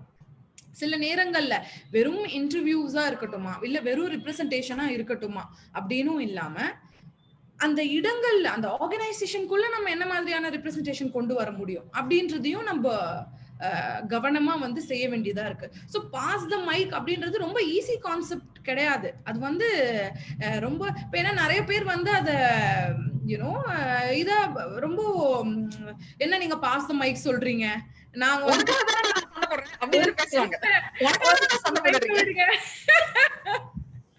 அப்படின்னு சொல்லிட்டு இருக்கிறாங்க. அதனாலதான் நாங்க வந்து கிராப் புடிங்க அப்படின்னு சொல்லிட்டு யோசிச்சுதான் நாங்க இந்த கேம்பெயின் பண்ணோம், அந்த ஃபெலோஷிப். சோ ப்ளூ கிளப் எங்களை மாதிரி ஒரு ரொம்ப அண்டர் ரிசோர்ஸ், நாங்க ரொம்ப ஒரு சின்ன ஆர்கனைசேஷன் தான் நிவி, நான் உங்ககிட்ட ரொம்ப நேர்மையா சொல்லிடுறேன், ரொம்ப சின்ன ஆர்கனைசேஷன். நாங்க எல்லாருமே வெவ்வேறு இடங்கள்ல வேலை பார்த்துட்டு இருக்கோம், எங்களுக்கு ஃபண்டிங் கிடையாது, ஒரு ரிசோர்ஸுமே இல்லாமையே நாங்க இப்போ ஐடென்டிஃபை, இப்போ கொஞ்ச நாள் ஃபீல்டுல செயல்பட்டு நாங்க ஐடென்டிஃபை பண்ண முடியுது. 1933 நேஷனல் சோஷியல் கான்ஃபரன்ஸ் நாக்பூர்ல, அப்போ வேணுதாய் பட்கர் அப்படின்னு சொல்லிட்டு ஒருத்தவங்க வந்து பிரிட்டிஷ் ஆங்கிலேயர்கள் எதிர்த்து அப்படி ஒரு பேச்சு பேசுறாங்க. அதாவது காங்கிரஸ் சொல்லுதுங்களே, பெண்கள் எல்லாம் சேர்ந்து பிக்கெட்டிங் பண்றாங்க, ஷாப்ஸ் எல்லாம் கொள்ளையடிக்கிறாங்க. அப்போ அந்த சமயத்துல வந்து இவங்க வந்து பேசுறாங்க, she is a Dalit woman from Maharashtra. இதே போல பர்விதிபாய் ஸ்ரீபத் அப்படின்னு சொல்லிட்டு டாக்டர் பாபா சாஹேப் அம்பேத்கர் காலத்துல இருந்தாங்க, ஷீ இஸ் a contemporary. அவங்க ஒவ்வொரு தடவையும் பாபா சாஹேப் வரும்போது ஜெய் பீம் ஜெய் பீம் அப்படின்னு கத்தி அங்க சுத்தி இருக்கிறவங்கலாம் அவங்கள ரொம்ப அடிச்சு அவங்க வந்து கழுத மேல அவங்கள சுத்தி எடுத்துட்டு போயிருக்காங்க. ஏன்னா அந்த ஜெய் பீம்ன்ற வார்த்தையை நீ ஏன் சொல்ற அப்படின்னு சொல்லிட்டு. பட் அவங்க ஒவ்வொரு முறையும் அந்த வார்த்தைய சொன்னவங்களா இருக்கிறாங்க. சோ இது போல ஒரு லிஸ்டே நம்ம கிட்ட இருக்கு. அப்போ இவ்ளோ இந்த லிஸ்டே கையில இருக்குன்னு நீங்க சொல்றீங்க இல்லையா? ஏன்னா நான் அடுத்த கேள்விக்கு கேட்கணும், அதுக்கு முன்னாடி அது வந்து நீங்க இதை பேசுனதுனால இதுல ரிலவெண்டா இருக்கனால சொல்றேன். ஏன்னா ஒரு தலித் ஐக்கன்ஸ் அப்படின்னு நம்ம எடுக்கக்கூடிய ஐக்கன்ஸ் நீங்க பாத்தீங்கன்னா பெரும்பாலும் வந்து ஆண்களாக தான் இருக்கிறாங்க. ஏன்னா அதிகமா யார பத்தி பேசியிருக்காங்க அப்படின்னா நமக்கு வந்து பாபா சாஹேப் பத்தி தான் ஃபர்ஸ்ட் நம்ம சொல்லுவோம் தலித் ஐக்கன்ஸ் அப்படின்னா. நீங்க தமிழகத்தை பொறுத்த வரைக்கும் அது எம்.சி. ராஜால இருந்து ரட்டமலை ஸ்ரீனிவாசன்ல இருந்து அப்படி பல பெயர்கள் வந்து நம்ம சொல்றோம். ஆனா இந்த தலித் பெண்கள் அப்படிங்கிற அந்த கேள்வி வருது இல்லையா? அந்த கேள்வி வரும்போது நம்ம சாவித்திரி எடுத்த உடனே ஒரு தலித் ஆக்ட்ரஸ் பேர் சொல்லணும்னா டக்குனு உடனே சாவித்ரி பாய் பேர் வருது. அதுக்கப்புறம் அப்படின்னா ஒரு சத்யவாணி முத்துவுடைய பேர் வரும். அதுக்கப்புறம் ஒரு மீனாம்பாள் சிவராஜ். சரி, அதை தாண்டி மத்த பெண்கள் யாரெல்லாம் இருந்தாங்க? ஏன்னா அவங்களுமே வந்து ஒரு பொலிட்டிக்கல் சினாரியோல வேலை செஞ்சுட்டு இருந்தவங்க. ஒரு நான் பொலிட்டிக்கல் சினாரியோல ஒரு அகடமிக் ஃபீல்டா இருக்கட்டும், நல்ல மத்த விஷயங்கள்ல பணியாற்றி கொண்டிருந்த மிக முக்கியமான தலித் பெண்கள் அப்படின்னா அவங்கள பத்தின தரவுகளோ தகவல்களோ வெளியில கிடைக்கிறது ரொம்ப ரொம்ப ரேரா இருக்கு. இல்லவே இல்ல இன்ஃபேக்ட் சொல்லணும் அப்படின்னா. அததான் நான் சொல்றேன். அதுக்கான அந்த தேடலுக்கான அவசியம் தான் இல்லாம இருக்குன்னு சொல்ல வரேன் இப்ப நம்ம இருக்கிற சமூகத்துல. கண்டிப்பா நீங்க சொல்றதுதான் உண்மை. அதுதான் ப்ளூ கிளப்னுடைய முக்கியமான பணின்னு சொன்னீங்க நீங்க. பணியே. நாங்க முதல்ல எடுத்த ஒரு ஷார்ட் பிலிம் வந்து சாவித்ரி பாய் புலே பத்தி எடுத்து நாங்க இங்க MIDS அப்படின்னு சொல்லிட்டு ஒரு ஆர்கனைசேஷன்ல வந்து நாங்க ஸ்கிரீன் பண்றோம். சாவித்ரி பாய் புலே அப்படின்னு சொல்லிட்டு அதுக்கப்புறம் என்ன மீட்டிங்கா இருந்தாலும் வந்து அந்த அம்மா போட்டோ வைங்க அப்படின்னு சொல்லிட்டு நாங்க ப்ளூ கிளப் சார்பா சொல்லிக்கிட்டே இருப்போம். அது போல அது மாதிரி இப்ப நிறைய தலித் பெண்களும் முன்னாடி வந்து அவங்க கொண்டு வர புத்தகங்கள் அவங்க எங்க போனாலும் அவங்க வந்து பேசுறாங்க. தலித் பெண் பத்தி ஜாஸ்தி பேசுறாங்க. ஏன்னா தலித் சோ அப்ப அந்த ரெப்ரசன்டேஷன் தான் ஒண்ணு நான் சொல்றேன் இல்லீங்களா. சோ முதல்ல வந்து அந்த எக்ஸாக்டா நம்ம ஐடென்டிஃபை பண்ணி எப்போ பிரியதர்ஷினி மாதிரி ஒரு பர்சன் வந்து இந்த ப்ளூ கிளப் மாதிரி ஒரு ஆர்கனைசேஷன் வரும்போது அது ஐடென்டிஃபை ஆகுது. அப்போ அங்க தலித் விமென்கான தேவை இருக்கு. அவங்களுடைய தலைமைய தீர்மானிச்சுக்கிறதுக்கும் அதை ஐடென்டிஃபை பண்றதுக்கும் அதை பத்தி பரப்புரை செய்யறதுக்கும் அவங்களுடைய ரிப்ரசன்டேஷன் தேவை. ஸோ அதுதான் நான் ஃபர்ஸ்ட் ஆரம்பிச்சது. அந்த ரிப்ரசன்டேஷனை நம்ம கொண்டு வந்துட்டோம்னா ஆட்டோமேட்டிக்கா இந்த தலைமைகள் வந்து நம்மளுக்கான தலைவர்களை வந்து நம்ம எடுத்துட்டு வந்துருவோம். ஸோ இப்போ இந்த மாதிரி நாங்கள் லிஸ்ட் கிரியேட் பண்றது இன்ஃபேக்ட் அதை வந்து சோசியல் மீடியால வந்து நம்ம போடலாம். இவங்களை பத்தி நிறைய பேருக்கு தெரியட்டும். இவங்களை அந்த லிஸ்ட் எடுத்து வச்சுக்கோம். கொஞ்சம் கொஞ்சமா நாங்க அதை வெளியிட்டுட்டே இருக்கிறோம். அதுக்கான வேலைகளும் பார்த்துருக்கோம். அதுதான் இந்த ஃபெலோஷிப்போட பின்னணியை கூட டு பிரிங் அபவுட் ரிப்ரசன்டேஷன் அப்படின்றது. நீங்க சொல்றது வந்து 100% உண்மை. ஏன்னா தலித் பெண்கள் மேல வந்து இப்ப 2 போர்வை போற்றப்பட்டிருக்குல்ல. சோ ஒண்ணு வந்து சாதி அப்படின்றது, அடுத்து அவங்க சமூகத்துக்குள்ள இருக்கிற ஆண்களுடைய ஆதிக்கம். சோ இந்த 2 போர்வையை எடுத்தாதான் வந்து அந்த பெண்கள் வெளியே. இதுதான் வந்து தலித் ஃபெமினிசம் ஒரு தலித் இஷ்யூஸ், விமென்ஸ் ரைட்ஸ் இஷ்யூஸ்ன்றது இதுதான் வந்து core issues. Double operation, triple operation. அதாவது சமூகம், வெளியில இருக்கிற ஆண்கள், அப்புறம் நான் தலித் பெண்கள், அதுக்கு அடுத்தது தலித் ஆண்கள். பயங்கர இவங்களை ஒடுக்கக்கூடிய மக்களுடைய படிவ நிலையே ஒரு பெரிய படிவ நிலையா இருக்குது. அதுவே ஒரு பெரிய பிரமிட் மாதிரி இருக்கு. தலித் பெண்களை ஒடுக்கக்கூடியவங்க அப்படின்னு பார்த்தாலே பெரிய லிஸ்ட் வரும் போல இருக்குது. இப்ப நீங்க சொன்னதுல இருந்தே அடுத்த கேள்விக்கு போறேன். இந்த பெண்களுக்கு இந்த அளவுக்கு வந்து ஒடுக்குமுறை இருக்கு. குறிப்பிட்டு சொல்லணும் அப்படின்னா தலித் பெண்களாக இருந்தால் அவங்க வந்து ஏற்கனவே தலித் அப்படிங்கிற அந்த ஐடென்டிட்டியே அவங்களுக்கு ஒரு பெரிய சிக்கல். அது போக வந்து அந்த சாதியை சேர்ந்த ஆண்களே வந்து ஒரு சிக்கலா இருக்காங்க அப்படின்னு நீங்க சொல்றீங்க. இப்போ இந்த positive portrayal of Dalit women அப்படிங்கிறது ஒண்ணு இருக்கு இல்லையா, அது வந்து ரொம்ப லாகிங்கா இருக்கு அப்படிங்கிறது என்னுடைய கருத்து. என்ன அப்படின்னா, ஒரு சினிமாவில இருக்கட்டும் அல்லது ஒரு பாப்புலர் மீடியாவில இருக்கட்டும் அல்லது வரக்கூடிய நீங்க நியூஸ் ஆர்டிகல்ஸா இருக்கட்டும், நம்மளை சுத்தி என்ன விஷயம் நடந்தாலும் ஒரு தலித் பெண்ணுடைய போற்றையல்ல நம்ம பார்த்தோம் அப்படின்னாக்கா, ஒண்ணு இந்த இடத்துல இந்த பெண்மணி வந்து இப்படி வந்து மானபங்கப்படுத்தப்பட்டால், பாலியல் வன்முறைக்கு ஆளாயினால், இந்த மாதிரியான ஒடுக்குமுறைகள் எங்கெல்லாம் நடக்குதோ அங்க மட்டும்தான் நம்ம வந்து ஒரு தலித் பெண் இந்த கொடுமைக்கு ஆளானா, ஒரு தலித் பெண்ணுக்கு இந்த கஷ்டம் இருந்துச்சு அப்படிங்கறத நம்ம அதிகமா சொல்றோம். ஆனா இதே ஒரு தலித் பெண்மணி வந்து போய் இந்த யூனிவர்சிட்டியில இதுல இவங்கதான் ஃபர்ஸ்ட் மெடல் இவங்க தான் வாங்கினாங்க, இதுல இவங்க ஒரு ட்ரோஃபி வாங்கினாங்க, இதுல இவங்க ஒரு ஃபர்ஸ்ட் பிரைஸ் வாங்கினாங்க அப்படின்ற மாதிரியான விஷயங்கள், அந்த பாசிட்டிவ் போர்ட்ரேயல் ஒண்ணு இருக்குல்ல, அந்த பாசிட்டிவ் போர்ட்ரேயல் தலித் பெண்களுக்கு குறைவாக இருக்கா அப்படின்னு நீங்க நினைக்கிறீங்களா? இதுல வந்து நம்ம போர்ட்ரேயல் அப்படின்றது வந்து நான் நினைக்கிறேன் கொஞ்சம் தப்பான வார்த்தை இந்த இடத்துல. என்ன what word should you use? இது வந்து உண்மை. தலித் பெண்களுக்கு இந்த மாதிரி விஷயங்கள் நம்ம சமுதாயத்துல நடக்குதுன்றது வந்து உண்மை. இது வந்து போர்ட்ரே பண்ற ஒரு விஷயம் இல்லை. நம்ம இப்ப இருக்கிற சென்சஸ் எடுத்தோம்னாலே பெண்கள், இப்போ நான் வந்து ஹரியானா டெல்லியில இந்த ரேப் நடந்துச்சுங்களா, டெல்லி கேங் ரேப்க்கு அப்புறம் நாங்க அங்க இருந்து ஒரு 100 கிலோமீட்டர் தான் ஹரியானா. சோ அந்த ஹரியானால பாத்தீங்கன்னா highest rape rate in the nation. So டெல்லியில இருந்து 100 கிலோமீட்டர்ல. ஏன் அப்படின்னா அங்க வந்து பாலியல் வன்முறைக்கு ஆளாகப்படுற எல்லாருமே வந்து தலித், மேக்சிமம் பர்சன்ட். அப்போ அதை வந்து கேள்விக்கே வராம தான் இருக்கு. சோ அதோடைய அதை வந்து நம்ம பப்ளிக்ல எடுத்துட்டு வரணும்ன்ற தேவை வந்து இருந்துகிட்டே இருக்கு. அதே சமயம் சைட் பை சைட் தலித் பெண்களுடைய தலைமையை பத்தியும் நம்ம பேச வேண்டிய அவசியம் எனக்கு இருக்கு. தேவை கூட இல்ல, ரொம்ப ரொம்ப நெசசரி. இது வந்து நம்ம அதை பத்தி பேசாம நம்ம இருக்கவே முடியாது. ஏன்னா நம்ம இப்போ டிரெக்டா நிறைய சாதின்றது வந்து ஒரே ஒரு ட்ராக்ல போற ஒரு விஷயம் கிடையவே கிடையாது. சோ இந்த ஒரு மல்டி ஹெட்டட் ஹைட்ரான்னு சொல்லுவோம் பாத்தீங்களா. சோ அது வேற வேற விதங்கள்ல வந்து டேக்கிள் பண்ண வேண்டியது இருக்கு. சோ இப்ப எங்களுடைய ஜெனரேஷனுக்கு முன்னாடி இருக்கிற ஆக்டிவிஸ்ட் எல்லாம் வந்து இதை புரட்டி எடுத்துட்டு வந்து நடுவுல வச்சதுனால இப்படி ஒரு தலித் பெண்களுக்கு இப்படி ஒரு விஷயம் நடந்திருக்கு அப்படின்றது வந்து பெரும்பாலும் வெளியில தெரிய வந்திருக்கு. அதே சமயம் இதே எஃபர்ட்ஸ் வந்து தலித் பெண்களாகிய நம்மளும், தலித் பெண்கள், தலித் சமுதாயமும் வந்து தலித் பெண்கள் தலைமையிலையும் போட வேண்டிய தேவை இருக்கு. ஸோ இது வந்து ஒரு 50-50 ப்ராசஸ். ஏன்னா நீங்க சொல்றீங்களா இவ்ளோ நடக்குது தலித் பெண்கள் அப்படின்றதுனால இவ்ளோ நடக்க வேண்டியது இருக்குது அவங்களுடைய வாழ்க்கையை மேம்படுத்த. So it goes hand in hand. So இதுதான், இந்த சென்சஸ் தான் வந்து இதனுடைய தேவையை வந்து ரொம்ப உயர்த்தி காட்டுது.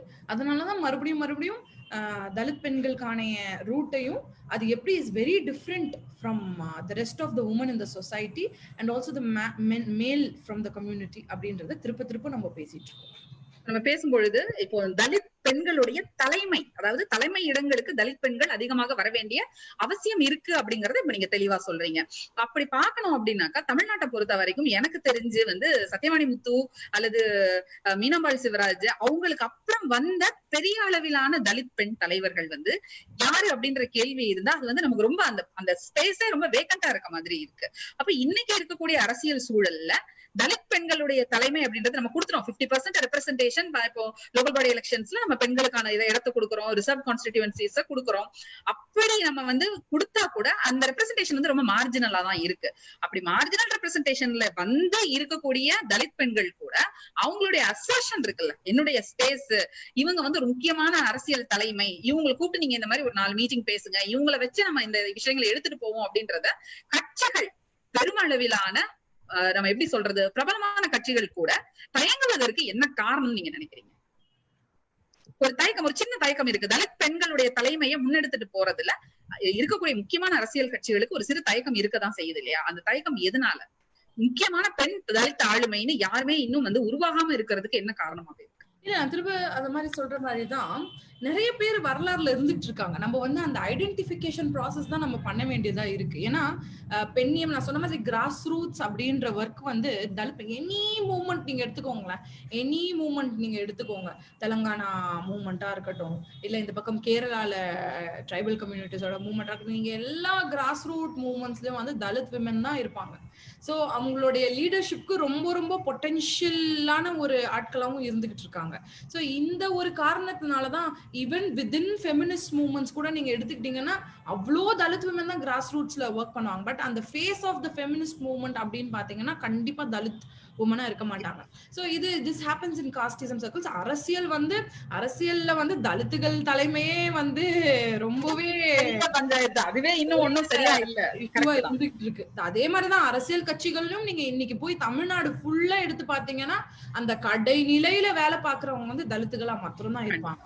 ஆனா அந்த தலைமைன்னு வரும்போது அது அப்படியே வந்து க்ளோஸ் பண்ற ஒரு பொலிட்டிக்கல் சினாரியோல தான் நம்ம மனத்தடை வந்து நிறைய பேருக்கு நீ இருக்குதுன்னு நினைக்கிறேன். அதை தாண்டி இன்னும் வர முடியாம தான் நிறைய பேர் இந்த மனத்தடையிலே அந்த சிக்கலுக்குள்ளேயே இன்னும் மாட்டிட்டு இருக்கிறது மாதிரி எனக்கு தோணுது. வந்தாலும் கூடவே இப்ப நம்ம Dalit one of the biggest, நீங்களும் எழுதியிருக்கீங்க நம்ம சத்யவாணி முத்து அம்மா பத்தி, அவங்கள பத்தி நம்ம பாத்துட்டு இருக்கும் போது அவங்க ஒரு மிகப்பெரிய அரசியல் ஆளுமை, எந்த ஒரு சப்போர்ட்டும் இல்லாம, அரசியல் பின்னணியும் இல்லாம, எந்த மசில் மணி எதுவுமே இல்லாம ஒரு பயங்கரமான ஒரு அரசியல் பணியில ஈடுபட்ட ஒரு ஆளு இல்லைங்களா? சோ அம்பேத்கர் ஒரு காலேஜ் கட்டணும் டாக்டர் அம்பேத்கர் பெயர் வச்சு, ஆமா அவங்களே போய் ஃபண்ட் ரைஸ் பண்ணி நானே பண்ணிக்கிறேன் நீ என்ன கட்டுறது அப்படின்னு சொல்லிட்டு போற ஒரு தலைமை தான் வந்து தலித் பெண்கள் இன்னைக்கு. அவங்களுடைய ஏன்னா அவங்களுடைய வலிகள், அந்த வலிகளும் அவங்க ஆபரேஷன் தே அண்டர்கோ. இப்போ நீங்க போய் பாத்தீங்கன்னா தலித் விமன் எல்லாம் பிரைமரி பிரெட் வின்னர்ஸா இருப்பாங்க ஃபேமிலியில. யாருமே ஒரு வேலை பார்க்காம, இப்ப எங்க வீட்டுல எல்லாம் யாருமே விமன் வேலை பார்க்காம இருந்திருக்காங்க. ஹவுஸ் ஒய்ஃப் அப்படின்ற கான்செப்டே வந்து ரொம்ப ஒரு புதுசான ஒரு கான்செப்ட் என்ன பொறுத்த வரைக்கும். சோ எப்பவுமே ஓகே ஒரு 17 வயசுக்கு மேல எல்லாரும் பெண்கள் வந்து வேலைக்கு போவாங்க அப்படின்னு தான் நான் வந்து 17 வயசு வரைக்கும் நினைச்சிட்டு இருந்தேன். சோ அதுக்கப்புறம் தான் வேலை பார்க்காத பெண்கள் தான் ஜாஸ்தி அப்படின்றது. ஏன்னா வீடுகளையும் அதுக்கப்புறம் கல்யாணம் ஆனதுக்கு அப்புறமும் வேணாம் அப்படின்னு. சோ அந்த மாதிரி ஒரு பொட்டன்ஷியல் இருக்கிறதுனால அவங்க லீடர்ஷிப் வரும்போது அந்த கிராஸ் ரூட்ல என்ன தேவை இருக்கு, ரேஷன் கடையில போனா இந்த பிரச்சனைகள் இருக்கு, இந்த பிரச்சனையை நம்ம எப்படி சால்வ் பண்ணுன்ற அரசியல் ஆளுமை வந்து தலித் பெண்களுக்கு தான் இருக்கும். ஏன்னா கடைநிலையில இருக்கிற பிரச்சனைகளை அவங்க தான் பிராக்டிக்கலா ஃபேஸ் பண்ணிட்டு இருக்காங்க. சோ இந்த மாதிரி இஷ்யூஸ்னால நம்ம அந்த லீடர்ஷிப் வைக்கிறோம். அண்ட் இந்த சோசியல் ஸ்ட்ரக்சர்னால பின்தங்கி இருக்கிறது வந்து தலித்துகளோட இன்னைய நிலைமையா இருக்கு. அது உடைச்சிட்டு வருவாங்க கண்டிப்பா. Let us hope. இந்த கேள்வி கேட்டதுனால அடுத்த முக்கியமான கேள்வி, தலித் ஃபெமினிசம். இன்னைக்கு வந்து தலித் ஃபெமினிசம் என்ன நிலைமையில இருக்கு?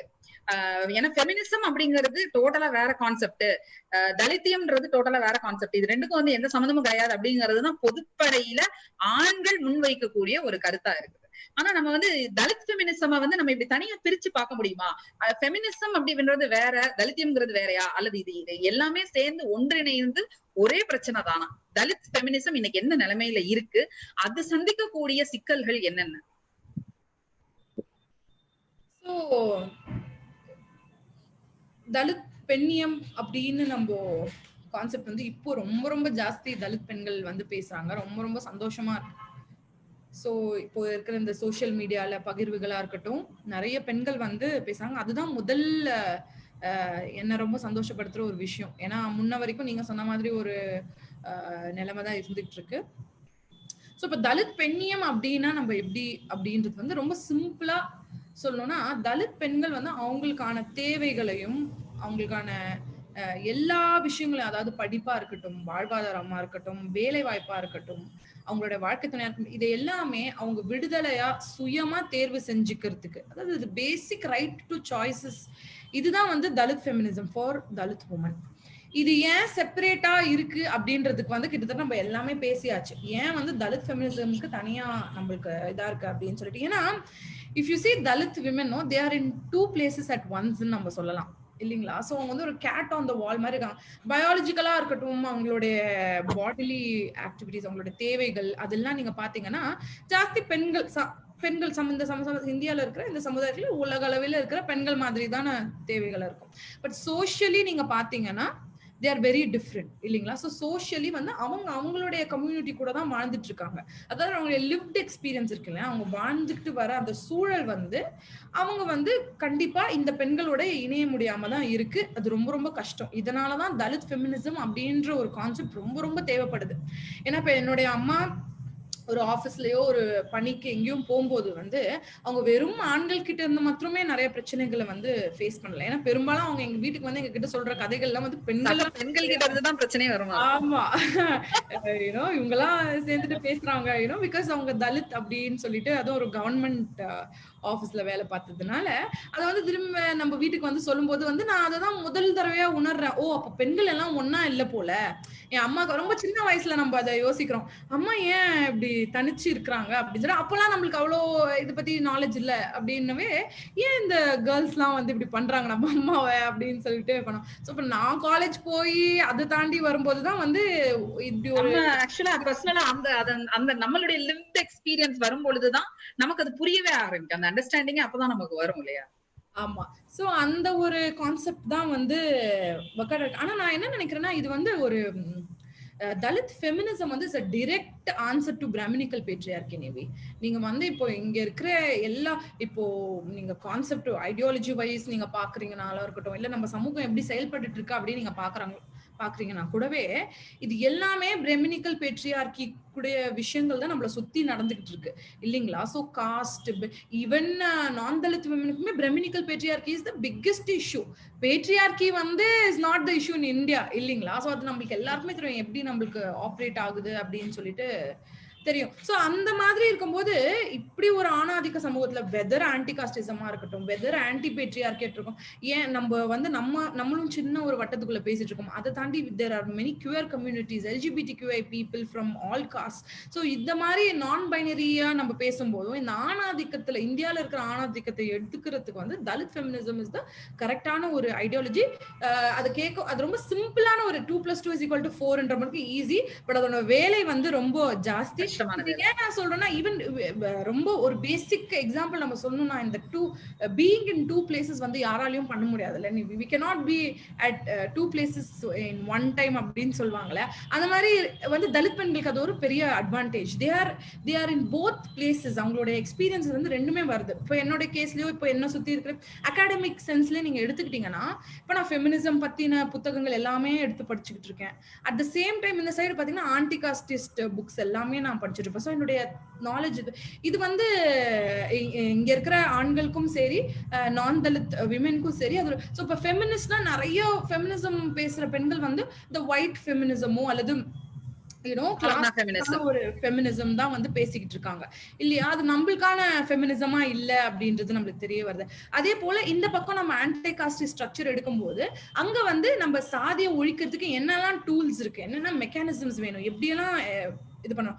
ரொம்ப லக்கிலி பாபா சாஹிப் வந்து ஒரு பெண்ணிய பார்வையோட எழுதுறதுனால இந்த சாதி எப்படி எண்டோகமினாலையும் பெண்கள் முதுகுலையும் திணிக்கப்பட்டிருக்கு, பெண்களுடைய ஜெண்டர் அண்ட் செக்ஷுவாலிட்டியை கண்ட்ரோல் பண்ணும்போதுதான் இந்த சாதி வந்து ப்ராபகேட் ஆகுது. இது வந்து இன்னி வரைக்கும் இப்போ 20th செஞ்சுரி வரைக்கும் எப்படி சாதி இருக்குன்னா அது வெறும் பெண்கள் மேல இருக்கிற ஆணாதிக்கத்தினால அப்படின்னு சொல்லிட்டு அவர் ரொம்ப தெளிவா எழுதி வச்சுட்டு போயிருக்கிறதுனால இந்த ரெண்டு விஷயங்களும் தலித் பெண்கள் வந்து உள்வாங்குறாங்க. இப்போ பெல் ஹுக்ஸ் அப்படின்னு சொல்லிட்டு ஏஞ்சையா ஃபெமினிஸ்ட் அப்படின்னு ஒரு பிளாக் உமன், கருப்பின பெண் வந்து எழுதியிருக்காங்க. ஸோ அவங்க தான் வந்து இந்த இன்டர்செக்ஷனல் ஃபெமினிசம் அப்படின்ற ஒரு கான்செப்டை வந்து அவங்க தான் நிறுவி வச்சாங்க. அவங்க தான் ஃபர்ஸ்ட் அது பேசினாங்க. அதுக்கப்புறம் தான் அதை பத்தி ஜாஸ்தி பேச வந்தது. ஸோ இப்போ நம்ம ஃபெமினிசம் வந்து தலித் ஃபெமினிசமா இருக்கட்டும், இதெல்லாமே வந்து ஃபார்ம் ஆஃப் இன்டர்செக்ஷனாலிட்டி. இப்போ ஃபெமினிசம் மாத்திரமே போதுமா? நம்ம ஃபெமினிசமா இருந்துட்டு நம்ம டிரான்ஸ்போபிக்காவோ ஹோமோபோபிக்கா இருந்தோம்னா இது எந்த அளவுக்கு நம்ம சமுதாயத்துக்கு ஒரு நல்ல விஷயமா இருக்க போகுது? இப்படின்னு இந்த இன்டர்செக்ஷனல் ஃபெமினிசம் வச்சு எல்லாமே நம்ம கவனிக்க வேண்டியதா இருக்கு. சோ அதனால அந்த இன்டர்செக்ஷன்ஸ்ல அந்த தலித் பெண்கள் இருக்கிறதுனால அவங்களோட அணுகுமுறை இந்த சமூகத்துக்கு ரொம்ப ரொம்ப அவசியமான ஒரு தேவையா இருக்கு. Super, so well set.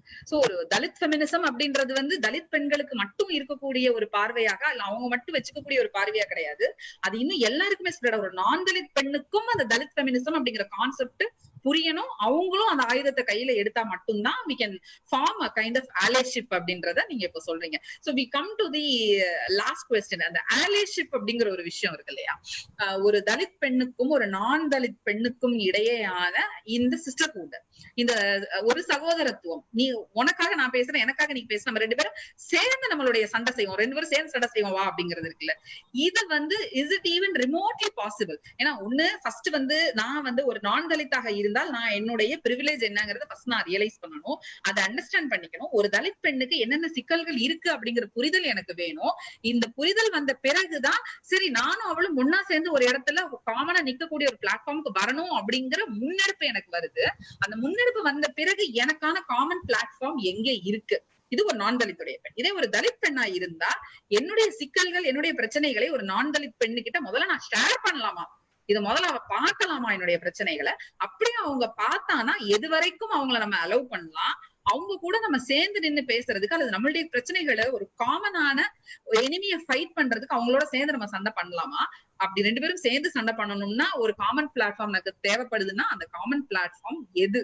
இது வரைக்கும் அந்த மாதிரியான ஒரு காமன் பிளாட்ஃபார்ம் வந்திருக்கா தலித் விமன் நான் தலித் விமன்? அப்படி இல்ல அப்படின்னா என்ன மாதிரியான பிளாட்ஃபார்மா அது இருக்கணும்? அப்படி ஒரு பிளாட்ஃபார்ம் ஃபார்ம் ஆகிறதுக்கான வாய்ப்புகள் இப்போதைக்குள்ள ஒரு 10 வருஷத்துக்குள்ளயாவது ஏதாவது வாய்ப்பு இருக்கா? சோ 10 வருஷத்துக்குள்ளயா? அம்மா I'm being very conservative when I say this.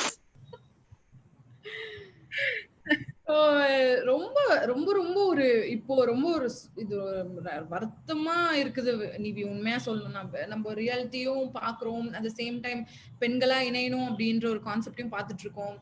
டெஃபினட்டா ஒர்க்கிங் கிளாஸ் விமன் எல்லாம் சேர்ந்து நிறைய வேலைகள் பண்ணிக்கிட்டு இருக்காங்க. ஒரு காமன் பிளாட்ஃபார்ம் வந்தது கிடையாது இது வரைக்கும். உண்மையா சொல்லணும்னா 10 years அப்படின்னு நீங்க ஒரு டைம் லைன் கொடுத்தீங்கன்னா அது வந்து ரொம்ப ரொம்ப ரொம்ப டஃப்பான timeline. It will take a lot of time. இந்த மாதிரி இதுதான் ஒரு ஃபர்ஸ்ட் கான்வர்சேஷனா நான் நினைக்கிறேன். ப்ராபப்ளி எனக்கு இது மாதிரி யாராவது பண்ணிருக்காங்களா அப்படின்னு எனக்கு தெரியல. ரெண்டு சைடுமே பிரச்சனைகளுக்குரிய ஒரு கான்வர்சேஷன் இது வந்து. சோ நம்ம வந்து அதை முதல் தடவை நம்ம இதை பேசி தொடங்கி வச்சிருக்கோம். ப்ராபப்ளி இது ஒரு கான்வர்சேஷன் ஸ்டார்டரா மட்டுமே, அந்த பாயிண்ட் ஆஃப் வியூல இருந்து மட்டுமே நான் பேசணும்னா இந்த மாதிரி கான்வர்சேஷன்ஸ் நிறைய வரணும். கான்வர்சேஷன்ஸ் மட்டுமே கிடையாது, allyship அப்படின்னு சொல்லிட்டு நம்ம பேசிட்டு இருக்கோம் தொடர்ச்சியா. இப்போ allyshipனாலே வந்து எல்லாரும் ரொம்ப ஒரு பாசிட்டிவா ஒரு வேர்டா பாக்குறாங்க. allyship, I'm an ally அப்படின்னு சொல்றது வந்து ரொம்ப ஒரு ஃபேஷனாவும் பாசிட்டிவாவும் பாக்குறாங்க. But what I feel is allyship can be both positive and negative also. I feel so what can be negative allyship இல்லைங்களா? சோ அப்படின்னு நீங்க பார்க்கும்போது முதல்ல டோக்கனிசம் அப்படின்றது, இப்போ உதாரணத்துக்கு இது நம்ம அப்படியே கொஞ்சம் பெருசு பண்ணி பார்த்தோம்னா எப்படி பாஜக கட்சி வந்து பெண்கள் நிறைய பேர் இருக்கிற ஒரு இடமா இருந்துகிட்டு இருக்கு அப்படின்றது வந்து இட்ஸ் நத்திங் பட் டோக்கனிசம். அப்ப டோக்கனிசம் மாதிரி தலித் விமன் ஃபெமினிஸ்ட் வந்து தலித் விமனை கூப்பிட்டு உங்களுக்கு வந்து இது I think back in 1930s வந்து ஆல் இந்தியா உமன்ஸ் கான்ஃபரன்ஸ்ல வந்து சுலோச்சனா டாங்கரே அப்படின்னு சொல்லிட்டு ஒரு தலித் தலைவர் போயிருக்காங்க. அவங்க போன பிறகு அந்த விமன் வந்து சாப்பிடுறதுக்கு தனியா ஆர்கனைஸ் பண்ணிருக்காங்க. ஏன்னா வந்து சுலோச்சனா டாங்கரே வந்து அன்டச்சபிள் கம்யூனிட்டில இருந்து வந்திருக்காங்க அப்படின்னு சொல்லிட்டு. ஸோ அப்ப சுலோச்சனா டாங்கரேவும் மற்ற பெண்களும் அப்போ வந்து ரமாபாய் அம்பேத்கரும் இருக்கிறாங்க அங்க. ஸோ அம்பேத்கருடைய மனைவி இப்படி சொல்லி ஒரு 2-3 பேர், எனக்கு பேர் சரியா எனக்கு நினைவு வரல. பட் இவங்க எல்லாம் சேர்ந்து என்ன பண்றாங்க, நாங்க இந்த மீட்டிங்ல இருக்க மாட்டோம் அப்படின்னு சொல்லிட்டு தனியா வந்துட்டு தான் அவங்க வந்து ஒரு கான்ஃபரன்ஸ் தனி all India Dalit women's federation அப்படின்னு சொல்லிட்டு ஒன்று ஆரம்பிக்கிறாங்க. ஸோ அந்த மாதிரி ஒரு நிலைமை தான் வந்து இருந்திருக்கு. ஸோ இது கேட்கவே ரொம்ப ரொம்ப அப்படியே ஒரு வருத்தத்தை உருவாக்குற மாதிரி இருக்கு. இந்த மாதிரி நிறைய இப்போ கான்டெம்பரரி இஷ்யூஸ் எடுத்து பாத்தீங்கன்னா இதெல்லாம் வேற. ஸோ இந்த டோக்கன், இந்த மிஸ்ரெப்ரசன்டேஷன், இந்த டோக்கனிசம், இந்த மாதிரியான நெகட்டிவ் அலைஷிப் அப்படின்றதுதான்.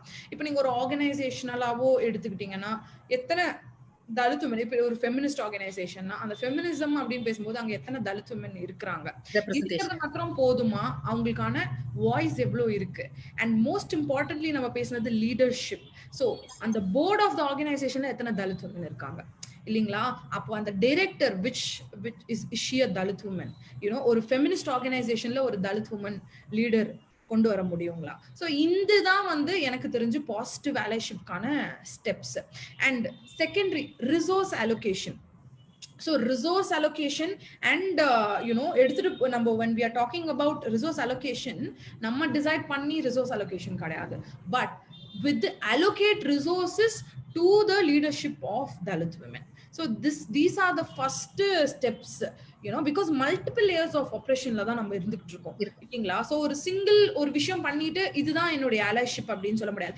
அண்ட் ஒரு சிங்கிள் பாயிண்ட் ஆஃப் டைம்ல நம்ம பண்ண முடியாது. நான் இத ஒரு வருஷம் பண்ண 2 வருஷம் பண்ணனும், என்னைக்கு நமக்கு தீர்வு கிடைக்கும் அன்னைக்கு வரைக்கும் நம்ம செஞ்சுக்கிட்டு தான் இருக்கோம். Type of allyship.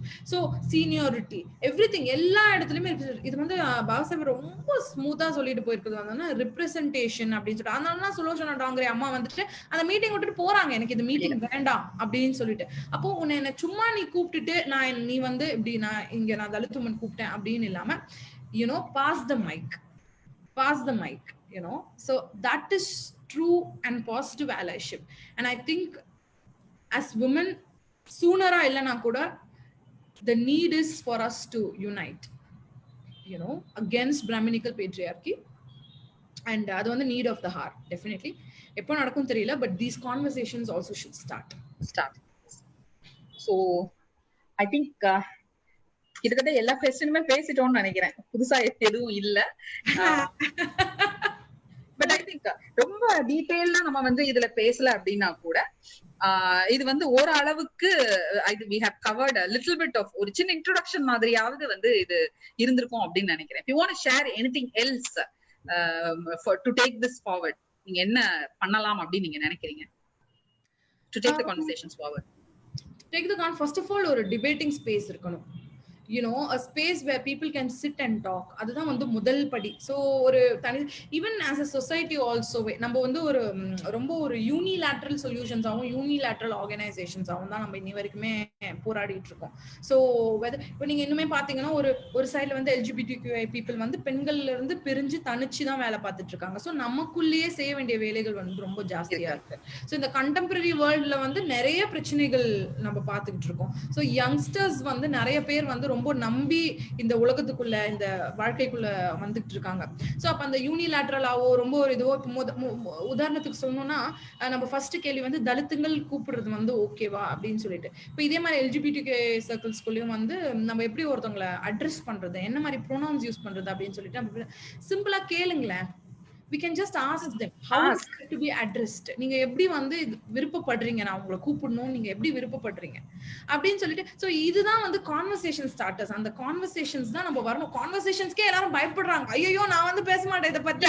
அதுக்கு ரீசன் வந்து maybe they don't have the empathy. அந்த எம்பத்தின்ற ஒரு விஷயம் இருக்கு, அந்த ரியலைசேஷன்ன்ற ஒரு விஷயம் இருக்கு இல்லையா? அது எல்லாமே நம்மளே ரெட்ரோஸ்பெக்டிவா ஃபர்ஸ்ட் क्वेश्चन பண்ணிக்கணும். நம்ம யார், நம்ம எந்த இடத்துல இருக்கோம் அப்படிங்கறத क्वेश्चन பண்ணாதான். நான் எப்பயுமே மேலதான் இருக்கேன், உன்னை விட நான் மேல அப்படின்னு நான் நினைச்சிட்டே இருந்தேன்னா நான் கடைசி வரைக்கும் நான் அந்த இடத்துலயே தான் நிப்பேன். I can never come and there can never be a balanced or an equal space for everybody. ஏன்னா இந்தியாவை பொறுத்த வரைக்கும் இன்னை வரைக்கும் we have found that there is lot of equality but there is no equity at all. ஈக்விட்டிங்கிற ஒரு விஷயமே வந்து மேட்ட கிடையாது.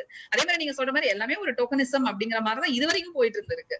ப்ராபப்ளி ஒரு 70 வருஷம் தான் ஆயிருக்கு அப்படின்றதுனால ரொம்ப கம்மியா இருக்கு. இன்னும் போக போக இன்னும் கொஞ்சம் வரலாம். But probably நம்ம பீரியடுக்குள்ள I think we will see some kind of allyship forming between the Dalits and the non-Dalit women அப்படின்னு நான் நினைக்கிறேன். I think ஒரு we are at the fag end of this conversation. கிட்டத்தட்ட வந்து ஒரு 1 hour வந்து உங்களை நான் வச்சு செஞ்சிருக்கேன்னு நினைக்கிறேன். டைம் போனதே தெரியல இல்லையா? இது ஒரு நீங்க சொன்ன மாதிரி இது வந்து probably this is one of the first conversations that we have had. ஒரு சப்ஜெக்டிவா இல்லாம ஒரு காமனான ஒரு பிளாட்ஃபார்ம்ல உட்கார்ந்து ஒரு தலித் விமன் அண்ட் நான் தலித் விமனுக்கு உண்டான ஒரு சிஸ்டர்ஹுட்க்கு என்னென்ன பிரச்சனைகள் இருக்கு, என்னென்ன பாசிபிலிட்டிஸ் இருக்கு அப்படிங்கறத இப்ப நம்ம பேசி இருக்கோம். But I don't think this is just a one day story. இது இன்னைக்கு ஒரு நாள் போயிட்டா again this will also be another piece of tokenism. So I don't want this to end as another piece of tokenism. Probably we will come together. இன்னும் நிறைய இந்த மாதிரி sessions பண்ணுவோம். We'll bring some people to talk. We'll have more conversations. இன்னும் நிறைய வந்து நம்ம இந்த இஷ்யூ பத்தி பேசலாம். இன்னமும் வந்து பெண்களுக்குள்ள இருக்கக்கூடிய அந்த சிஸ்டர்ஹுட் வந்து இன்னும் எப்படி நம்ம வந்து வளர்த்தெடுக்கிறது அப்படிங்கறத நம்மள மாதிரியான ஆளுங்க வந்து let us keep working towards it. ரொம்ப ரொம்ப நன்றி. கிட்டத்தட்ட 1 hour வந்து நீங்க எங்க கூட உட்கார்ந்து வந்து பேசினதுக்கு thank you so much. நன்றி Priyadarshini. Thank you, Nivi. Have a nice day. Thanks. Thank you.